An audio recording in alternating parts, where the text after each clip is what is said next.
خرم صاحب، جی ارتھ کویک کے بعد بہت بڑی تباہی تھی، تو ایک بہت بڑی انٹرنیشنل کانفرنس کی گئی، اس میں ہمیں سپورٹ بھی ملی، اور وہ ریکنسٹرکشن ایک بہت بڑا فیز تھا. ابھی بھی وہ فیز سے ہمیں گزرنا ہے. لوگوں کو فلڈ سے بچانا ہے، بیماریوں سے بچانا ہے، پانی سے نکالنا ہے. پھر زمینیں ساری برباد ہو گئیں. 9-10 ارب ڈالر کی تو آپ کی کھڑی فصلیں چلی گئیں. تو اگلے سال پورے کے لیے نہ اس کے پاس بکری ہے، نہ گائے ہے، نہ بھینس ہے، نہ فصل ہے. تو آپ کو وہ بھی دینا ہے، اور اس کا گھر بھی بلکہ ٹوٹ گیا، برج بھی ٹوٹ آپ گیا. کے ناظرین کے لیے دیکھیے، ہم جب اس پہ چونکہ روزانہ اس کے اوپر وہ ہے اور تجزیہ ہو رہا ہے، سب سے بڑا چیلنج اگر کوئی ہے اس وقت فوری، وہ یہ ہے کہ اگلی گندم کی فصل جو بوئی ٹائم پہ جانی اس سو کو سکے کیسے کہ یقینی بنا. یہ سب سے بڑا چیلنج ہے. یا یعنی گھروں سے بھی زیادہ بڑا چیلنج یہ ہے ہمارے لیے، ملک کے تو لیے، گندم کی بوائی ہو کہ جائے وقت پہ. گندم کی بوائی جو ہے وہ وقت پر ہو جائے، تاکہ اگلی جو کراپ آنی ہے، جو اگلے موسم گرما سے پہلے آنی ہے، وہ ہمیں اویلیبل ہو.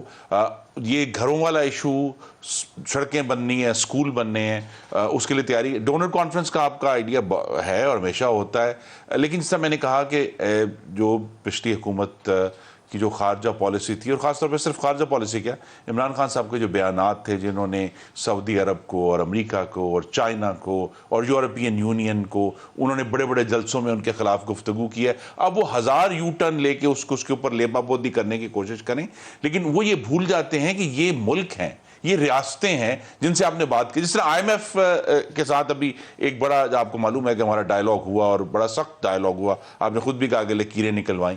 اب جب ہم نے ان سے کہا کہ جی وہ تو پچھلی گورنمنٹ تھی، اور پچھلی گورنمنٹ کے بارے میں ہماری رائے جو ہے وہ مثبت تو نہیں ہے، لیکن انہوں نے کہا جی ہمیں کیا پتا کہ وہ پچھلی حکومت تھی، کیا وہ ریاست پاکستان نہیں تھی؟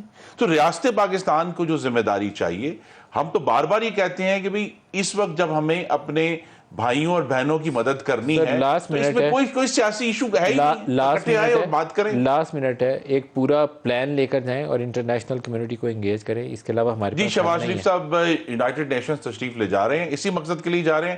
وہ پورا پلان، پوری پریزنٹیشن، تصاویر، ویڈیوز لے کر جائیں گے اور پوری دنیا سے مدد کی اپیل کریں گے.